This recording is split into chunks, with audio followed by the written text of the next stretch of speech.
Okay, let's get started. So today's discussion is um, about building a dependency manager. So I kind of I looked around, and the first dependency manager I found was one from Google that was a code generator. And I really didn't want to deal with code generation. I kind of wanted something that I could kind of just call as a set of standard functions that didn't require me to code generate and then build. Um, So I wanted to be able to say, okay, stick stuff in some sort of storage and give me back that stuff later. So um, this is the kind of API I wanted. I wanted to be able to create some sort of dependency manager and then be able to register strings like dbURI as a string here. Be able to register pointers to objects. So pool is a pointer to a PGX pool. Here I register another simple value. Um, Here I'm registering another simple value, and here I'm registering basically types. Um, so I want to get back, for example, something when I ask for something called my service, I want to get back a my service object instantiated with the correct values for some value and other value. Okay, and finally I wanted to be able to register factories, so I could say, hey, this is an example of where I take a pool and I return back a connection. So maybe I've got like a web server, and since I can't use connections concurrently, what I want to do is I want to grab a pool from the dependency manager and use that pool to allocate a connection and return that connection. But every time I ask for one of these, and this is poorly named, it should probably be something like connection, and this should probably be something like connection. There we go. Every time I ask for a connection, the connection factory returns back a fresh connection rather than just a value. So here I've got an example of, let's start with a simple example of just using getting a basic value. So I wanted to be able to write something like if OK is equal to dependency manager get instance, and then give it a name like foo, which what I've done is I've registered the number 1 for foo. So I should get back the number 1, right? So I cast this down to an integer, and if it's okay, if I went and got an integer, I can say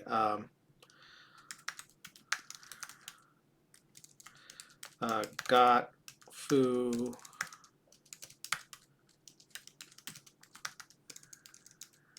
v, right? So if I run this, yeah, see, I got this thing here that says got foo equals 1, right? So and in this case, let's move this up here. This is more of what I wanted in terms of being able to register a type and get back something that was a constructed object based on that type. So I'm registering an empty my service, which serves as a way to build a my service. So I ask for my service, and I get back a pointer to a new my service, and it's populated with the values. And so in my service, I say it's a struct, and I want some value, and I want it to inject the value foo. I've got another value, and I want to inject the value bar. And so when I run this, and let's go ahead and run this since I've changed around the order. So here's an example of where, here's my simple value. Here is a case of where I got a constructed object of my service. And I can look inside it, and I can see that in fact, even though I did not pass in a copy of my service with anything populated, the one I get back does include that the values for the child elements foo and or some value and other value, which were mapped to the values foo and bar, also registered with the dependency manager.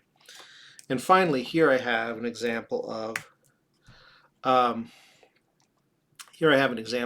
the factory function, where I expect getInstance to return back to me a connection to the database. And in this case, I'm using the connection to the database to go ahead and get the current time. And when we ran it, we saw that in fact I do get the current time.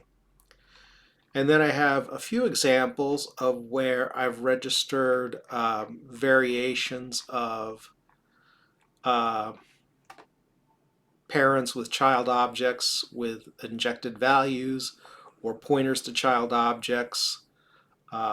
So the idea being just to test out, whether or not I can, say, for example, pass in a pointer to a thing and have that be kind of a singleton. So everything comes back to the getInstance method. But before we do getInstance, let's take a look at the register method. So let's ignore register factory for now and make instance. That's something I wanted to do where I register more of like a constructor that I can pass arguments to. But let's start with this register function, and it creates it takes a string and an interface type, and we just save whatever we pass into the dependency manager into this map. Okay, so when I go in and I do a request for an instance of something, I go ahead and grab that from the dependency manager. This, of course, this is very early on in the code. I still need to put in error handling, but I go ahead and check to make sure I got something back. And if I did get something back, I go get its type from the reflect package and a value from that instance. So the reason I need the type is I need to determine what kind of thing I'm dealing with. So if the type that I get back is neither a function or struct, I just go ahead and return back. In fact, I can just go ahead and do this. I really don't need to, right? So that should be good. So now so just go ahead and return the thing itself. Now, if I have a function, then what I have is an instance of having registered a factory function. And for my factory functions, I've decided that I pass in one parameter on the factory function, which is the dependency manager. So all factory functions, like this example down here, take a dependency manager as its argument, allowing you to reach back into the dependency manager to get any other fields you might need. But anyway, let's go back here. So we've got a function, and we pass in, we're going to use the values call method, which is defined, and this is part of the reflection package, and it takes an array of, a slice of values and returns a slice of values. So we use call, passing in our dependency manager as the one value in a slice of values, and we get back a slice of values, which is the result of that function call. So that call method winds up executing code like this to go ahead and do its thing and return back. It returns back a single member, but we get back a slice of return values. And again, this is very early in the code, and I need error checking and that kind of stuff. But and I think I do need some way of handling things like being able to put errors at the end of return lists of return stuff.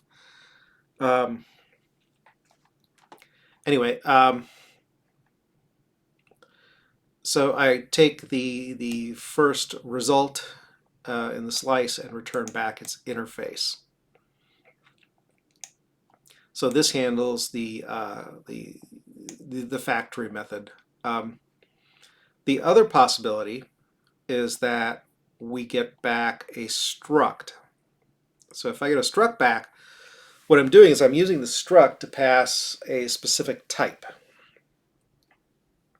So if I pass an struct, I'm use that struct to generate a new instance based on that struct's type. So up here, remember we got the type of the thing that we registered. Let me go ahead and close this for space. We registered we got the type of the thing that we registered. So now we build a new instance based on that type. And now we're going to go through each of its fields and set the field. And then once we've set all the fields on that, we go ahead and return back the interface. So new returns back a value which is a pointer to a new instance of that type. So we are returning back a reference and not we are returning back a thing, a heap, heap allocated thing, not a stack allocated thing, right? So now we'll take a look at how do we set a field. So we set a field based on the item that we're dealing with, this newly created item, and the field as we iterate through all the fields in that item. So the first thing we do on that field is check to see if it has an inject member. So if it has an inject tag, like my service does, it has tags to inject values foo and values bar.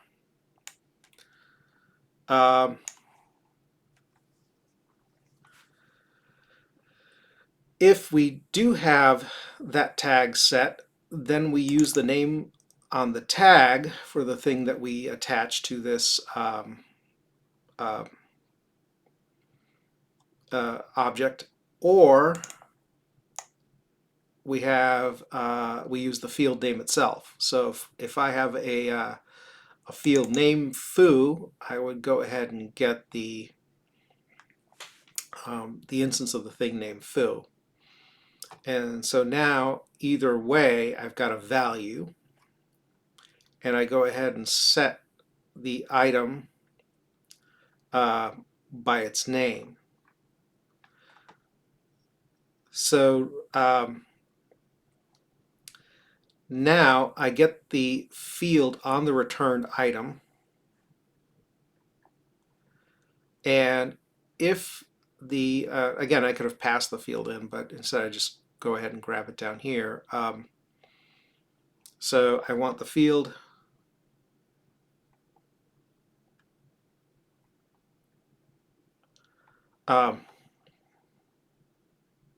actually no, I'm sorry, I made a mistake. It's not that I could have passed the field.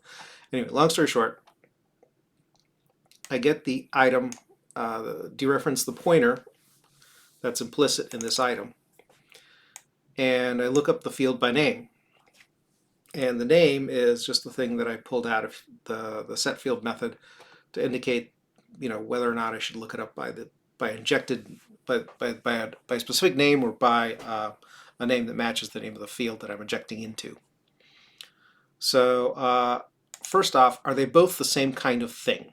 So let's say, for example, we have two integers.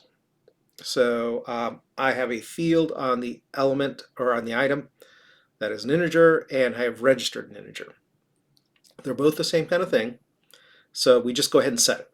There's no necessary conversion between the two.